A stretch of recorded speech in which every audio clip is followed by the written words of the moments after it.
breaking the law, they're breaking the law, cruise lines breaking the law. Yep, that's true. A federal judge today ruled that 4 U.S. cruise lines, including Carnival, Royal Caribbean, Norwegian, and MSC Cruise Line, all broke the law.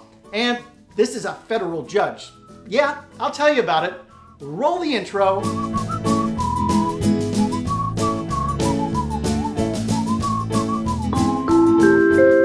Hey, welcome to the Midships channel. I'm your Captain Corey, and today we're talking cruise news. And we're talking about lawbreakers today. You have people on the run, and it's cruise news. Your favorite cruise line might be breaking the law. Now, if you got a chance to catch yesterday's Midships episode, you know it was totally different than a normal episode. I did a parody of Tony's video from La Lita Loca. You know Tony. He did like a fun little short episode about Carnival threatening to remove the virtual muster drill on their cruise ships, which, if you've never done a virtual muster drill, it might seem like a trivial thing, but if you've actually done it, well, you know you don't want to go back to the old way of doing things. So much so, this caused like a big commotion on the internet, and to the point where Carnival's brand ambassador, John Heald, had to come out and make a Facebook post about the topic. There's even news articles being written from all these major cruise news websites like Cruise, I think it was Cruise Hive or Cruise Critic, Cruise Radio.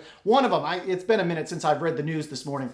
And, you know, they're all talking about Carnival potentially removing this e-muster drill. However, and pause, put a pin in this, Carnival says they have no plans at the moment to remove the e-muster drill process, and I, for one, fully support that way of thinking. I think we need to do everything we can to streamline cruising the best way possible. It'll bring more people into the fold. The old school way of doing it, nah. You know, maybe you're nostalgic about this old-fashioned muster drill, but I can guarantee you the rest of us, we just want to get on the ship, watch a little video on our phone or in the cabin, go scan in at our muster station with our phone, and get back to cruising. But, you know, as we're getting started today, we got a question of the day, and I was thinking about it. I'm almost a little tempted to not give you one today because I'm a little hurt about all the backlash I got from yesterday's episode. So yeah, I did things a little bit differently for once. I had a little fun, so sue me. It was a parody. I also know a lot of you out there commenting, saying you really appreciated it and you liked it. But there's always going to be some haters out there just trying to ruin everything. They didn't like it, couldn't stand it, watched for like a minute or two. I don't get it. Like, we have fun here. You can't just do the same thing every day. Sometimes you have to have a little bit of fun. But you know what? I can't punish all of you for what the deeds of a few people were. So, question of the day, and this one's actually going to be cruise related. Finally, it's been a minute. Okay, you're on a cruise ship and it's dinner time. Do you go to the main dining room, the specialty restaurant, or do you just hit up the buffet? Go ahead, comment your answer down in this comment section below this video. I'm really kind of curious about this one because I'm always a little bit on the fence. I'm kind of torn what I do, especially when I cruise by myself. I love meeting new folks, talking to people at the main dining room table, for instance, but you know, sometimes you just want to be alone. Just roll through that buffet and get it done, move on. So let me know your thoughts on this in the comments below. Where do you like to eat dinner on a cruise ship? Now, there's tons of cruise news to get into today. Literally tons. And I'm not going to mince words. We've got some cruise lines that are going to be pretty upset with the ruling from this federal judge down in Miami. And those cruise lines, like I mentioned before, Carnival, Norwegian, Royal, and MSC, because they're now being told they have to compensate a U.S. businessman's family, essentially his heirs, because these cruise lines took cruises to Cuba between 2015 through 2019. Yeah, this is something that's been brewing long before even the Midships channel was a twinkle in my mind here on YouTube. Some of you might remember, and we're going to talk about some politicians here, just don't even talk about it. Okay, some of you might remember former US President Barack Obama finally allowed cruise companies to take passengers from the US down to Cuba. It was a temporary thing, and when Obama left office, the next president, Donald Trump, came in, and things sort of went back to how they had always been done, at least since like the 90s, right? That's pretty much every president in the 90s through now has said no cruises and trade, that kind of stuff with Cuba. So this means no more cruises to Cuba, at least for the time being. But now we're starting to see sort of the shakeout from those few years when ships were going to and from Cuba. And this is years and years later from all this. I mean, we're what, 6, 7 years since Obama was president? Apparently some monies are owed. And it's crazy. I didn't think I'd be waking up to a cruise news about Cuba today, but of all things, here we go. That is for sure that it's weird. But here's the deets. I'm going to try to break them down for you. There is this company that owns some docks in Cuba where the cruise ships stopped. The docks, they're named Havana Docks, the company as well, and they're seeking $9.2 million from all of these cruise lines, all 4 of them, in unpaid dockage fees. Essentially, that's what's happening. The president of this company is a person by the name of Mikhail Ben. He's the grandson of a businessman named William Ben, who's an American that owned 3 docks in Havana, Cuba, that were confiscated by the government, I think it was the Cuban government, in 1960. These details are murky. I tried to read so many stories. So you might be wondering, all right, what kind of standing does the grandson of this businessman have for these fees owed in another country? And I'll tell you, essentially under the Trump administration here in the US, a provision of what's known as the embargo on the island of Cuba was activated that now allows Americans to sue against companies that engage in commercial activity or benefit from property, and listen here, benefit from property confiscated by the Cuban government. So that's where the standing is. And that second part, that's the provision that's now going to allow this family here in the US,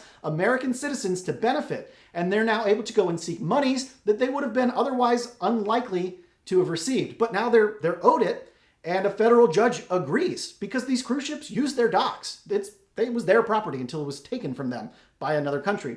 So it's an interesting conversation all around. I keep hitting this little water bottle. That's annoying. We got property being taken from people, which I don't like. We got multiple presidential administrations on both sides of the aisle, which nobody better be talking about down in the comment section. This is not a political channel. I don't give you my opinions, and I don't want to hear yours, and nobody else does either, but I'm sure they're the best opinions. Now, so just be respectful, okay? And we've got Cuba involved in this, which is arguably a country that I think a lot of people probably would be very curious to visit or to cruise to. I know I'd be really curious to visit Cuba. And have any of you been there? Did you take one of these cruises between 15 and 19 that went down there? Let me know in the comments below. It looks like I missed my cruising window to Cuba, at least for the time being. You know, I got a lot of life ahead of me. I'm sure I'll make it there eventually. And speaking of interesting things and countries, we haven't talked about the Cayman Islands for quite a while. It's been a long time since cruise ships have even been allowed there. However, there is a ship now. It's called the Disney Magic. You know, has that fun horn. Disney Magic arrived there on Monday for the first cruise call to the Caymans in 2 years. And it's just not the Magic that's opening things up in the Caymans, because this week we're going to see the Carnival Paradise and the Sunshine, as well as 3 more ships operated by Celebrity and Princess Cruises. A total of 6 ships are finally going to the Cayman Islands throughout this week. Now, this is what's being considered like phase 1 of a trial period to resume cruise operations to the Caymans. So it's not like we're just opening the floodgates and we're ready to go here. We got some hoops to jump through. And essentially, cruise passenger arrivals, they're going to be limited by the government there in the Caymans to 40% of what the prior volume would have been pre-pandemic levels. So if you had a full ship here, the pre-pandemic, you can only have 40% of that ship now. So these cruises, they're not going to be very full. And if they're able to stop in the Cayman Islands at all, that's something noteworthy to ask. Now, if you remember, we recently reported, I don't know, a week or 2 ago, that Port Canaveral, cruises leaving Port Canaveral, they're reportedly sailing at almost 80% full of their total capacity. So it's going to be quite a bit harder finding cruise ships that will meet the criteria to even get into the Cayman Islands on this phase 1 approach. However, today still marks a really good first step, and hopefully things continue to open up down there. So you all like cruising, right? What would you think about taking a cruise with me? You know, Captain Corey. I've got a group cruise coming up October 24th of this year. We're leaving Charleston, South Carolina, aboard the Carnival Sunshine. We're gonna have a 5-night cruise heading down to Carnival's private island. I'm going to make a sign here because I'm weird. Half Moon Cay. Some of you might call it Half Moon Key. It's going to be a wonderful time. I got some real special stuff planned for the day at Half Moon Cay. We're going to Nassau, going to do some fun things. All kinds of cool stuff planned. If you want some more information about it, there is a Facebook group. It's linked in the description below this video.